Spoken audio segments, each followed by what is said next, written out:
Vamos para mais um Cine Oficina. O tema de hoje é o escritor, o ser múltiplo. Hoje, mais uma vez, a gente vai falar com quem escreve por hobby, quem está querendo escrever, quem já está escrevendo ou escreve intuitivamente, quem já está no meio de um romance, quem tem alguma técnica, né? E a gente vai falar até onde a escrita pode te levar, né? O que tu pode fazer ao escrever, tanto profissionalmente como por hobby, como por diversão, porque escrever também dá prazer, né? E a primeira questão da escrita, né, e do ato de escrever é a socialização, tá? A socialização não é obrigatória, tá? E claro, tu não vai te socializar durante o ato de escrever, mas após escrever e compartilhar aquilo que tu está escrevendo e os teus conceitos ao escrever, né? O ato de escrever em si, ele é um ato de contar uma história para outros. Então esse ato, ele já é uma forma de socializar, concorda? Ele já é um ato de se abrir para o mundo. Então, por que não fazer isso em grupo? Por que não fazer isso com outras pessoas que gostam de fazer aquilo que tu gosta? Se você for buscar no Google, tá, vai entender que sempre foi comum intelectuais, escritores, artistas, grandes intelectuais se reunirem para discutir o ato criativo, o ato de pensar. Isso aconteceu com os grandes artistas europeus, com grandes intelectuais e artistas brasileiros. Então, busca no Google e tu vai encontrar lá grandes nomes. E o que tu vai fazer aqui é exatamente isso. É encontrar pessoas que gostam de pensar, que gostam de ir a fundo daquilo que fazem, naquilo que fazem, tá? Para fazer melhor, para fazer diferente, para impactar as pessoas. Então, o primeiro prazer em fazer uma oficina de literatura é se socializar com pessoas que amam aquilo que você ama. Esse é o primeiro ponto. Mas vamos seguir um pouco mais, tá? O grande barato é isso, tá? E também contar a tua história e ouvir a história dos outros. Isso vai te enriquecendo. Por exemplo, vamos começar ouvindo essa história que eu separei para vocês. La Zapata se me acercó y me dijo, mire, ahí atrás, señor, que lo admira usted muchísimo, una enorme admiración, es tímido. Veja a simplicidade que ele fala, mas com extrema empatia. No quiere molestarlo, no quiere que le escriba usted un autógrafo, quiere darle la mano. Podría acercarse a darle la mano. Veja como ele vai preparando para chegar no final e gerar o impacto que ele deseja. Por supuesto, que se acerque a darme la mano, encantadísimo. Y vino un señor relativamente joven. A escolha das palavras. Y que estaba profundamente conmovido, profundamente conmovido. Y entonces, más o menos me dijo, usted no sabe lo que significa esto para mí, usted no sabe lo que han sido sus libros en mi vida. No sabía qué decirle. Y entonces, allí vino la cuchillada. Me dice, porque 100 años de soledad cambiou minha vida. É maravilhoso. Bom, vocês viram o que é um grande escritor contando uma bela história. Mesmo uma história aparentemente prosaica é muito boa. Mas vamos seguir aqui E nós vamos entender que o melhor caminho para se crescer, até mesmo na escrita, que é teoricamente um ofício solitário, é em grupo, certo? Ou seja, participar em grupos de escritores. Então, quando tu começa a compartilhar o teu conhecimento, compartilhar as tuas histórias, contar histórias com frequência, o escritor que é um observador constante e obsessivo, como já comentamos aqui, então tu vai começar a perceber como é que os outros contam as suas histórias, o ritmo, as pausas dramáticas.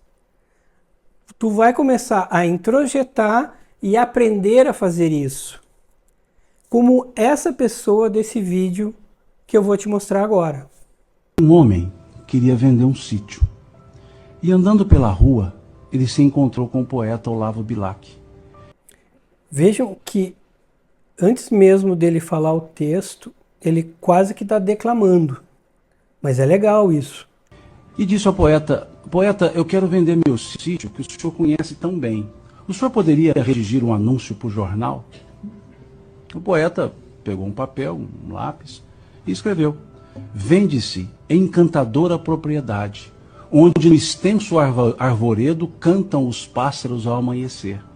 É cortada por marejantes e cristalinas águas de um belo ribeirão, e a casa nela existente é banhada pelo sol nascente, e oferece as sombras tranquilas das tardes nas varandas.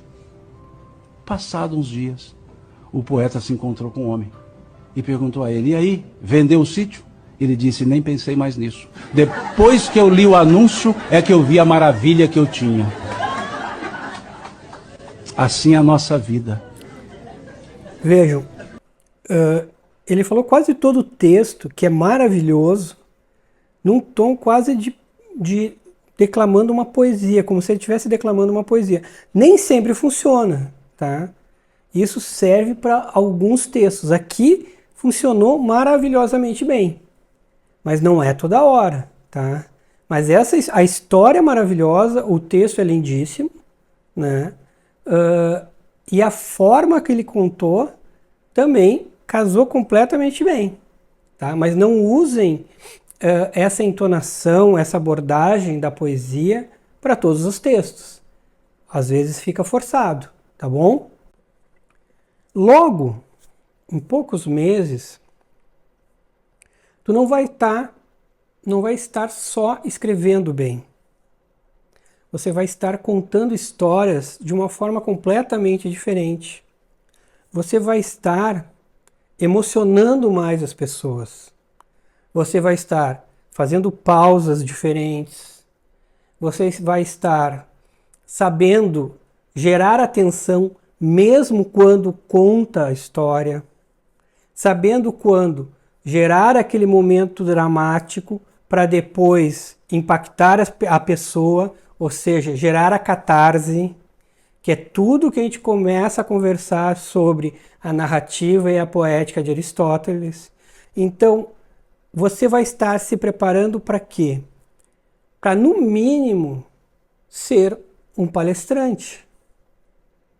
Ou seja, aos poucos os caminhos vão começar a se abrir para você. Então, você começa a estudar um texto e passa a aprender a contar uma história não apenas escrita, mas falada. E quando você aprende a falar uma história, você aprende a falar para o público.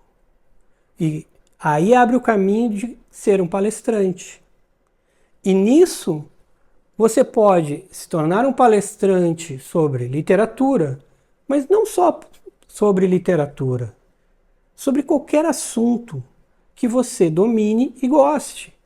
Você gosta de falar de música? Você gosta de falar de cinema, de arquitetura? Desde que você tenha um grande conteúdo, um conteúdo interessante, diferente, impactante, você vai saber montar uma palestra, um discurso diferenciado. Vai conseguir subir num palco e falar de uma maneira que as pessoas saiam impactadas com aquilo que tu falou. Por quê? Porque você vai ter as ferramentas para isso. Então, esse é o primeiro campo que se abre para ti. Mas não só esse. Por exemplo, você pode ter um podcast, você pode começar a fazer um conteúdo diferente para web, e hoje a web é um campo gigantesco, e falta muita qualidade na web. Veja bem, a web hoje, quando a gente fala de conteúdo, talvez esteja vivendo a primeira fase da produção de conteúdo.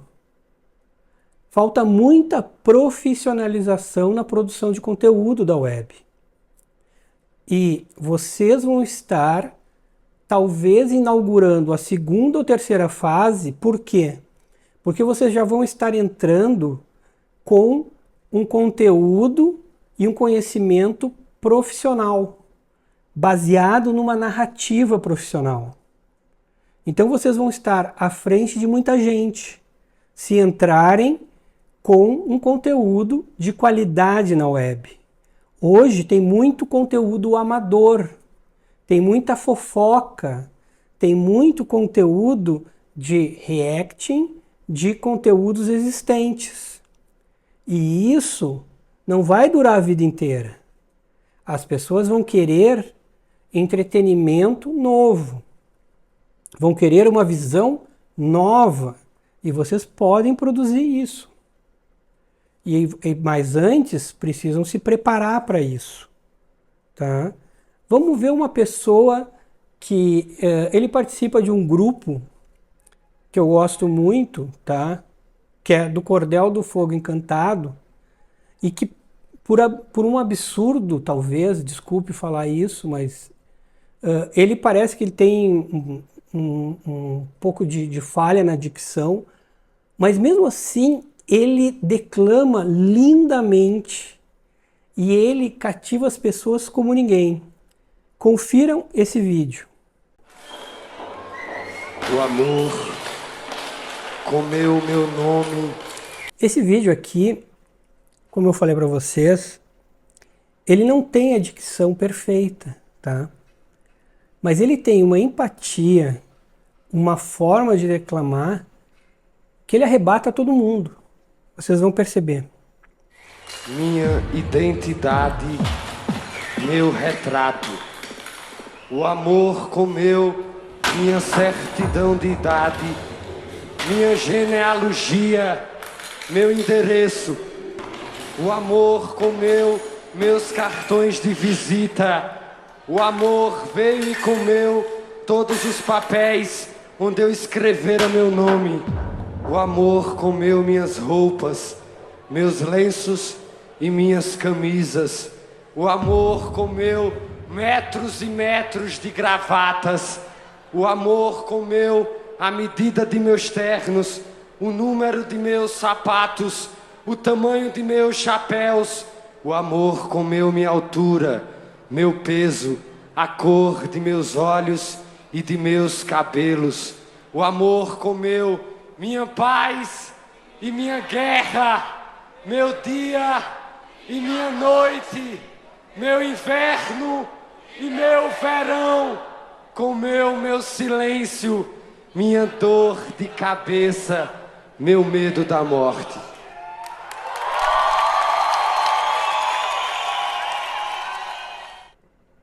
Então, eu não podia interferir no meio desse texto. Vocês viram que a plateia não se conteve e teve que declamar com ele, porque ele é arrebatador, né? Então, às vezes, as pessoas acham que, por não serem perfeitas, elas não podem fazer algo. Não é bem assim. Às vezes, tu tem um encanto que é maior que qualquer outra coisa, né? Então, ele não tem a dicção perfeita, mas ele tem algo muito maior que isso. Ele tem um encantamento, uma forma de declamar que todos ficam impactados por ele, e a poesia é maravilhosa. Não tem como falar outra coisa. Bom, eu também falei que um campo que vocês podem trabalhar é o de roteirista. Por quê? Tem duas formas. Ou tendo o conhecimento e ir buscar essa oportunidade. Outra forma é começando a se destacar como escritor, porque alguns querem ser escritores profissionais, ou querem escrever e publicar. Então, ao começar a se destacar como escritor, vocês podem começar a se destacar e, ao publicar, algum diretor queira filmar a obra de vocês, né? E aí, vocês podem se tornar roteiristas da própria obra.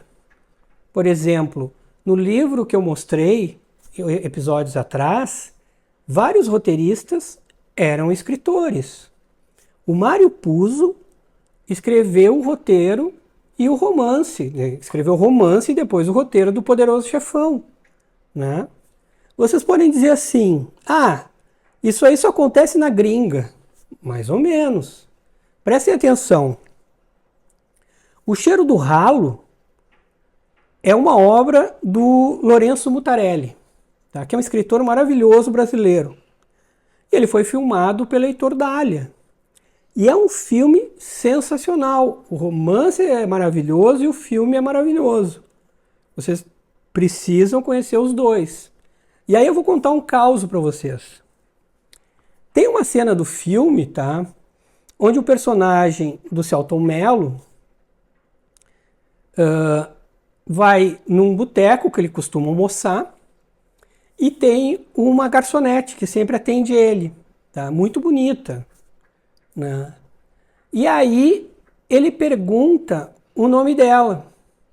Nesse momento, a gente não consegue ouvir o nome dela, só consegue ver o movimento dos lábios.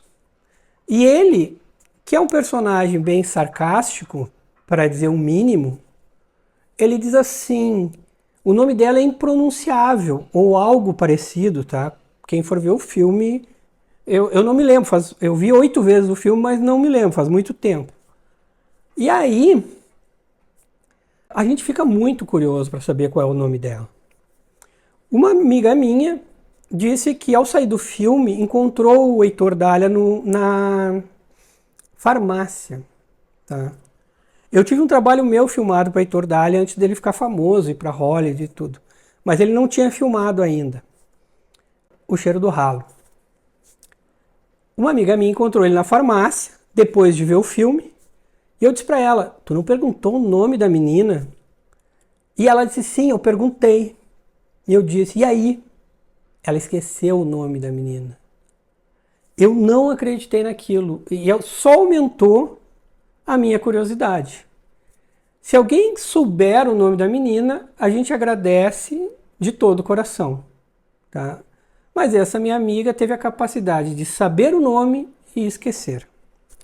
Bom, outros exemplos. Marta Medeiros teve mais de um romance, se eu não me engano, também filmado, também foi para o cinema.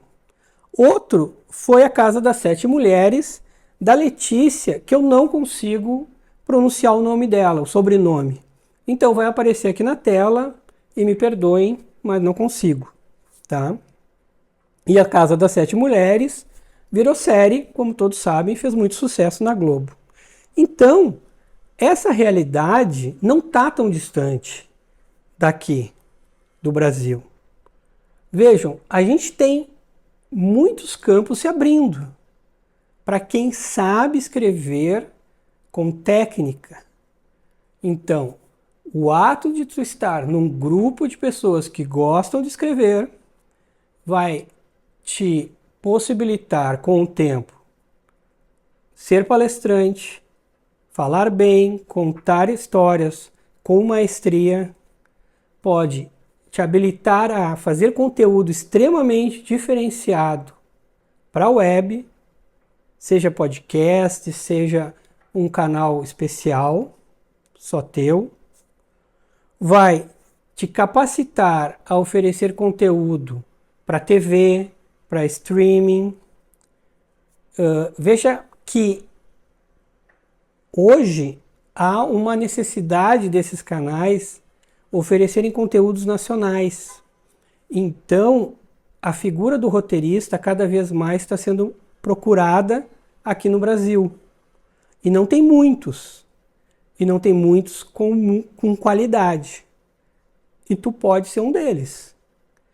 Então, focar na escrita com técnica é uma coisa muito interessante. Tá? Tem uma coisa interessante também, que é o perfil da vida de um criativo. E aí eu quero comentar um pouco sobre como a gente pode viver de uma forma um pouco mais suave quando a gente assume essa vida de criativo, evidentemente e efetivamente, melhor dizendo, tá? Lembra que eu comentei que eu fui redator de agências, né, que eu tinha tempo para ter ideia, né? Hoje eu sou diretor de criação, é um pouco mais diferente, eu tenho muita experiência, eu desenvolvi meu processo criativo, ficou bem mais fácil, né? E que ao desenvolver meu processo criativo, eu busquei formas de alimentar minha mente com muita informação, para que quando eu tivesse que ter ideias, eu estivesse pronto para trabalhar o processo criativo e entregar boas ideias. Bom, se a gente precisa se alimentar de informação, seja como escritor, seja como roteirista, seja como criativo, é preciso consumir informação. É preciso ver arte, é preciso ir ao cinema, é preciso ir ao teatro, é preciso estar nas ruas, vendo as pessoas. Isso é muito importante, tá? Por quê? Porque a arte, principalmente a literatura, tá? Principalmente o cinema, ela tem que impactar a pessoa, tá? Tu não faz boa literatura, tu não faz bom cinema se tu não te conectar com as pessoas. Porque senão tu não vai ser visto, tu não vai ser lido. Então, tu tem que entender o outro. Tu tem que entender as dores do outro. Para então transformar isso em literatura, transformar isso em cinema e a partir daí te conectar com ele. Então, se tu ficar isolado numa ilha, dificilmente tu vai conseguir essa conexão. Dessa forma, a gente tem que pensar assim: um escritor, um criativo, ele, grosseiramente, teria 2 momentos na vida. Momento 1, viver intensamente. Momento 2, escrever intensamente. Se a gente for pensar nisso, parece uma vida bem interessante. E de certa forma também, a minha vida foi um pouco isso. Foi isso que eu tentei fazer e tento ainda hoje, de certa forma, também fazer para que eu produza bem e com qualidade. Então, pensem nisso. Viver intensamente, escrever intensamente. É um modo de vida que me parece muito positivo, tá? E eu acho que é uma coisa que vocês devem pensar. Por quê? Porque isso ajuda a produzir conteúdos que vão se conectar com as pessoas. Importante. Tu vai observar o outro e escrever aquilo que está dentro de você. Tu não vai escrever para o outro. Mas, ao observar o outro, tu vai identificar coisas no outro que estão em ti. Dores comuns E disso tu vai fazer literatura, disso tu vai fazer cinema. Correto? Eu queria também dividir com vocês, eu sempre tenho uma busca de me aprimorar, né? Eu acho que é uma busca de todos, né? Inclusive, quando a gente fala para a gente montar um grupo e discutir conceitos, processo criativo, etc., é exatamente isso. Teve uma vez que eu fui numa palestra de um criativo e ele comentava com total pertinência como os diálogos da publicidade inglesa eram muito mais interessantes e inteligentes que os diálogos da propaganda brasileira. E vejam bem, a gente está falando de uma propaganda dos anos 2000 que era maravilhosa, que era da época em que as agências estavam entre as melhores do mundo. Hoje a gente está vivendo um momento muito triste da propaganda brasileira, tá? Então naquela época a gente tinha comerciais maravilhosos, tá? Toda semana a gente conseguia ver 1, 2 comerciais que a gente vai dizer que legal esse comercial. Hoje a gente não vê nada, tá? Mas mesmo naquela época ele fez esse comentário e era extremamente pertinente. Haviam poucos comerciais com bons diálogos. E os ingleses sempre foram os mestres em escrever diálogos. E isso ficou na minha cabeça, tá? E aí eu fiquei pensando como eu poderia trabalhar isso, né? Vocês já notaram que eu busco criar algumas metodologias, né? Eu montei aquela metodologia do filme do Rambo, né? Não é uma metodologia muito usual. Então, eu pensei na época, um dia que eu estava de bobeira na agência, porque geralmente assim, tu passa a tarde de bobeira, às 7 da noite chega um job e tu fica trabalhando até a meia-noite. Geralmente acontece isso, né, em agência. E eu estava de bobeira e eu lembrei daquilo. E o que eu fiz? Tinha os chats na época, estavam em alta, né? Muita gente entrava em chat. Não era muito a minha praia, mas havia essa moda, né? E tinha chat para tudo, né? Tinha chat por idade, tinha chat por assunto, etc. E aí eu resolvi fazer o quê?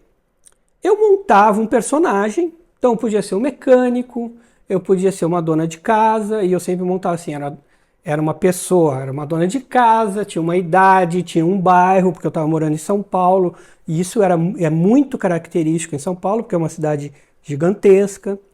E eu entrava nesse chat a partir desse personagem que eu montava a cada dia. E eu conversava com as pessoas a partir desse personagem, tá? E, obviamente, havia uma ética, né? A conversa acabava ali e era só uma conversa... como é que eu vou dizer? Era uma conversa cotidiana, né? Não tinha nada demais, né? O importante era fazer com que a pessoa me entendesse exatamente a partir daquele personagem que eu criei. Bom, a partir desse exercício, os meus diálogos se transformaram. Eu passei a escrever diálogos muito mais interessantes. Então, assim, volta e meia, hoje, a gente tem a oportunidade de exercitar muita coisa via internet, sempre com ética, que a gente não imagina. Esse exercício foi essencial para que eu desenvolvesse os meus diálogos. Diálogos para comercial, mas diálogos para literatura também. Claro que outra hora a gente também brincava, porque a gente trabalha em duplas, né, em propaganda. Então, quando eu estava de bobeira também e já tinha exercitado meu diálogo, Volta e meia, eu e meu duplo entrávamos na mesma sala, às vezes, principalmente de moda, e brincávamos de tirar um para Cristo, digamos assim. O cara comentava alguma coisa, daí um dizia assim, bah, que coisa demodê isso, e o outro concordava, ou seja, era divertido. Então tem N formas de tu brincar com isso, né, com as tecnologias atuais. Mas o importante é o quê? Que tu consegue exercitar, muitas vezes, técnicas e necessidades para a tua literatura quando menos tu espera. Essa questão de tu entrar num chat a partir de um personagem, usando ética e fazer com que as pessoas te entendam que tu é aquela pessoa e tu sempre responder a partir da realidade do teu personagem, faz com que tu evolua muito nos teus diálogos. Porque a pessoa te faz uma pergunta e tu tem que entender como uma dona de casa de 70 anos, lá do Taubaté, vai falar tal coisa. Tem 4 filhos, um filho assim, um filho assado, um filho assado. Então, isso é muito rico, tá? E devem ter, vocês são criativos, devem ter N formas de se trabalhar isso, tá? Mas o importante é sempre buscar aprimorar cada ponto da escrita. Ou seja, tem a narrativa, tem a unidade, tem a métrica, tem a melodia, tem o personagem, como tu vai montar este personagem, tem os diálogos, né? Como tu vai tornar o teu diálogo interessante, perspicaz, surpreendente. Então, tudo é uma questão de exercício. Esse que eu comentei agora é um exercício que me deixou muito mais ágil, rápido e que me fez pensar muito mais, até mesmo no psicológico do personagem, que é muito importante. Veja bem, o escritor tem que saber viver 1000 vidas ao mesmo tempo. O escritor nunca pode ser uno. Então, até o título daqui é o escritor, o ser múltiplo. Ele pode ser múltiplo nas opções de vida que ele terá para frente, como é a abordagem desse episódio, mas ele é obrigatoriamente múltiplo na hora do texto. Se ele for uno, ele não vai vingar. Dificilmente tu vai sobreviver com a história de uma pessoa pro resto da vida. Porque tu tem diversos personagens numa história. E tu tem que ser todos profundamente o tempo todo. E tu tem que viver os personagens. Então, realmente tu tem que ser múltiplo. E buscar viver esses personagens. E entender como eles vivem, como eles pensam, como eles sentem e como eles falam. Se eles todos falarem igual, tem problema. Mas aí é que está a beleza e o prazer de escrever. Então, aqui o que a gente viu? A gente viu, primeiro, que ao dominar a escrita, fazendo parte de um grupo diferenciado de pessoas que amam escrever, além de escrever, tu vai dominar o ato de contar histórias e tu vai te credenciar a uma série de ofícios que são interessantes. Palestras, conteúdo na web, roteirista, conteúdo para TV, streaming, várias possibilidades além de escrever, que é o ofício número 1 que tu está buscando. Além disso, a gente viu o quê? A importância de diálogos interessantes, uma forma de exercitar o teu diálogo, sempre com ética, ok?